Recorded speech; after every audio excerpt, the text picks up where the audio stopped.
Today's goal is to identify what stress is, identify what stress does to our bodies, and also positive ways you can deal with stress.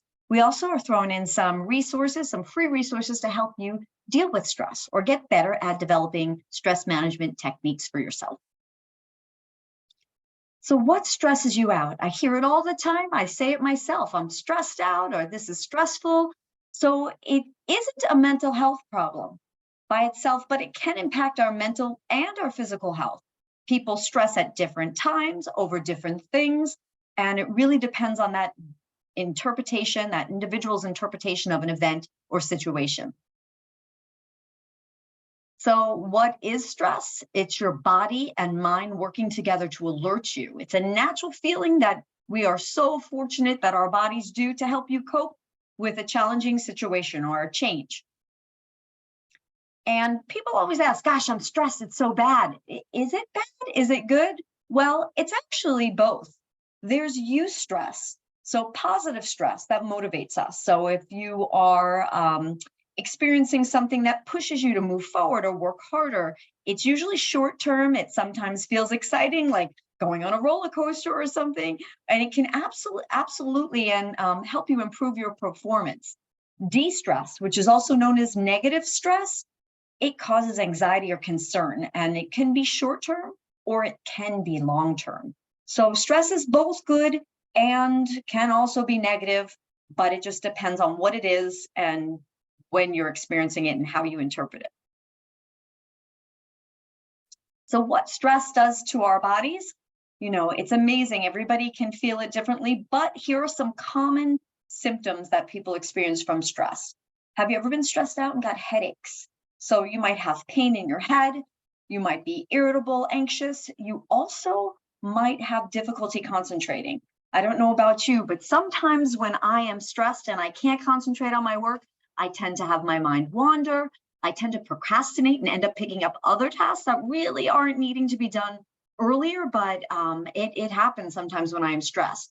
Another symptom might be a stomach ache. I've heard the common term of, oh, my stomach is in knots. Yeah, some people feel like when they have stress that their stomach is in knots, or they might get physical pain or even be nauseous. So those are also some symptoms of stress. You also could have skin issues, breakouts or acne, or you might have your skin become really dry or oily. Your body is reacting to this stress, and it does a multiple of different symptoms that you might be experiencing. But here are just some 3 common ones that tend to show up.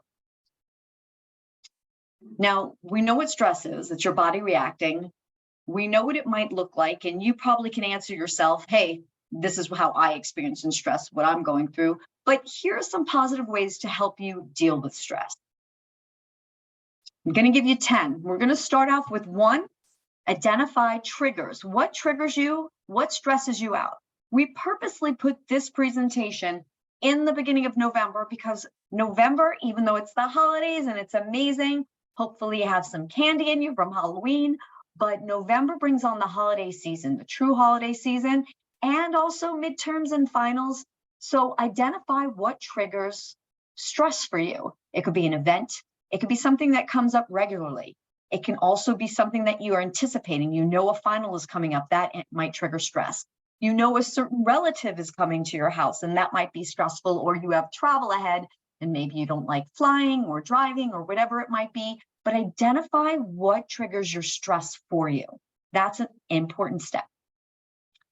2, organize your time aligned with your energy levels.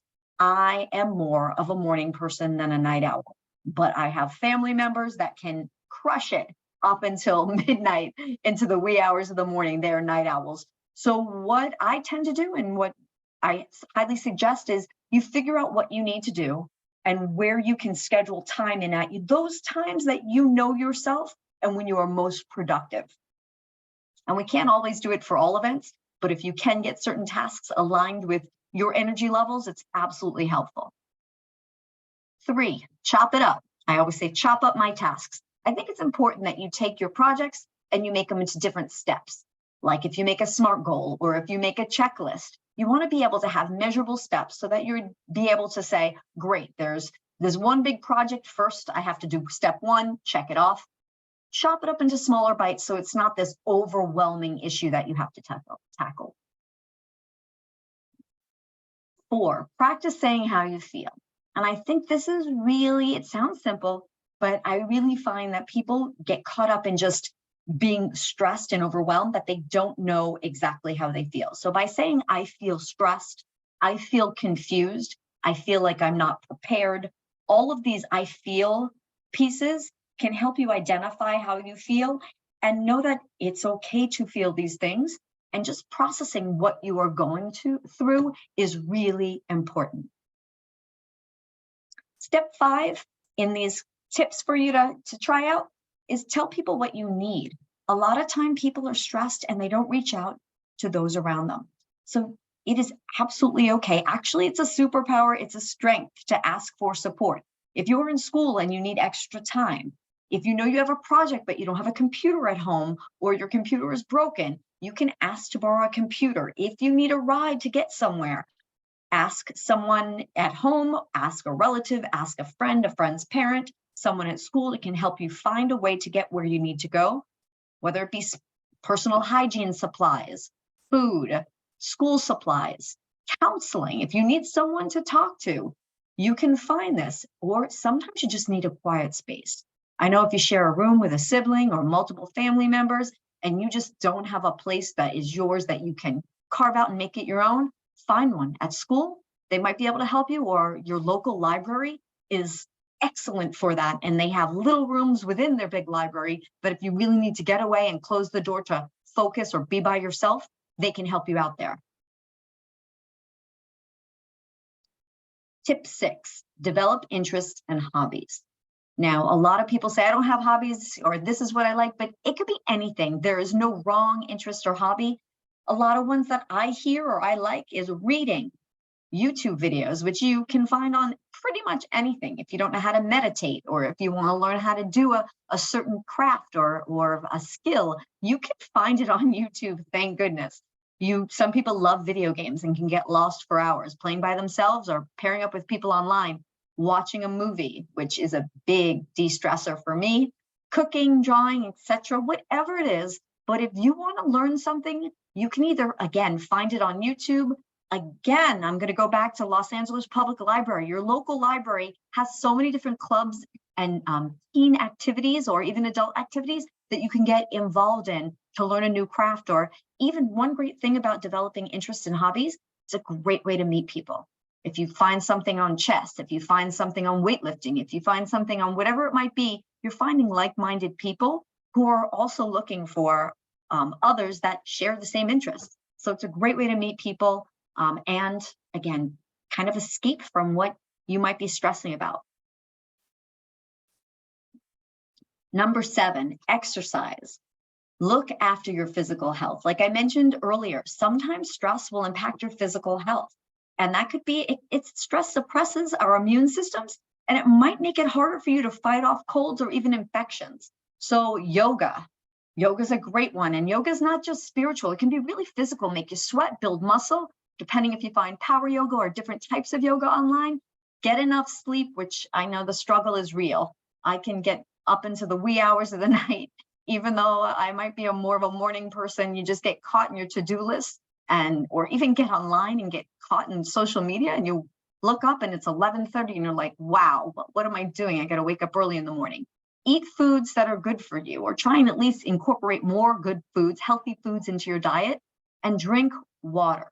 Some people are great about this. I have to really think about it and plan ahead, or else I can go a whole day without drinking water. And it's so bad for not only your physical health, but your mental health too. So incorporate your physical health and exercise, whatever exercise might be for you. Some people just like walking. Some people it's martial arts. It could be soccer, whatever makes your heart smile, that's physical, and getting out there or looking after your physical health, absolutely do it. And finding ways to relax. Sometimes I just need to get up and step away from my desk for a few minutes, go in the other room and get water, walk outside and get the mail because I work from home. I need to find a space, walk away from my space just to calm down or reset my energy and my mind. I know a huge thing that helps me relax is music, even if it's not calm music, just getting out of my physical where I need to be right now for a couple minutes lets me reset, relax, and come back to the situation feeling stronger, more empowered, and more focused. Tip 9, be kind to yourself. I have to practice this myself, and I ask this of you. Celebrate your successes, whether it's like, great, I went for a walk today, or I attended math tutoring. I've been wanting to do this forever, and I finally went, and I'm actually having it click a little bit more. I'm getting the concepts. But also be kind to yourself and forgive yourself. If you didn't follow through on something you wanted to do, you were going to go to math tutoring, but you had a bad day. You had a bad day and you just couldn't be at school anymore and you needed to go home and you missed that tutoring, but you had it on your schedule and you just didn't follow through. Thank God tomorrow is a new day. It's a new day for you to start over and try again. So please be kind to yourself and celebrate your successes. And when you don't follow through on something you wanted to, just chalk it up for, you know what? I know I can do better tomorrow and I want to try tomorrow. And tip 9, biggest thing I want you to leave here with, you are not alone. No matter what your problem is, there is someone for you to talk to, whether it be a family member, a friend. There's lots of people at school that can help you. I know if you are a Puck School community member, or if you're a visiting community member attending this presentation today, you have school counselors, clinical counselors, teachers, administration, coaches, advisors for clubs. There is someone there for you to speak with, or they can connect you if you need more personal help outside of schools. They can help you find those resources in the community, as well as your doctor. You may not see your doctor but when you're sick or anything, but if you call to ask to speak with your doctor, they'd be able to at least connect you with resources or get you help. And now when it comes to the resources, so you got 10 tips there. I hope you go back over this presentation. It was kind of fast and whiz through them, but there's 10 tips for you to refer to and look back at this YouTube video. We also have resources. Like I mentioned earlier, we have a skilled Puck clinical counseling team that you can reach through this phone number or online. There's the California Youth Crisis Hotline, and you can text them, talk, or chat with them with the number right there. And there's also Teen Line, 1-800-TLC-TEEN. We've got the number on the screen. You can also go to teenline.org. Whatever you're experiencing during this stressful time of the holidays or throughout the year, if you need just someone to talk to, and it doesn't have to be dire, it could just be that, gosh, I just want to get something off my chest and talk to someone. You can absolutely pick up the phone, reach out to someone to help you manage stress or figure out coping management skills whenever you need to. I thank you so much for being here today, for making the time for yourself. If you're going to celebrate anyone, celebrate you. You took the time out of your day to figure out how to care for yourself, which I look at as a complete victory and a good thing to chalk up to self-care. But thank you for being here today. And I hope you got some helpful tips that get you through this test season, the holidays, or whatever you're experiencing. We care about you at Puck Schools, and I hope that you join us for another presentation in the future. Thank you again.